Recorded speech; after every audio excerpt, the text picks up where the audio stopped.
শরৎ আসছে।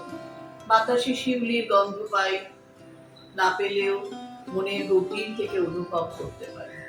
বাড়ি থেকে বেরিয়ে পড়ার জন্য মন ছটফট করে, কিন্তু কোথা যাই বুঝতে লাগে।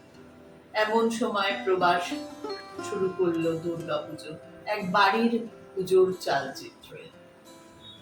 ব্যাস, সব মন খারাপ ভ্যানিশ।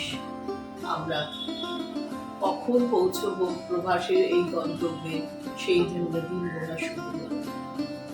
জানি ঢাকের বাদ্যি, উলুধ্বনি, শঙ্খধ্বনি সবকিছু মিলিয়ে ধুনোর গন্ধ সবকিছুই পথ দেখিয়ে নিয়ে যাবে প্রবাসের গন্তব্যে।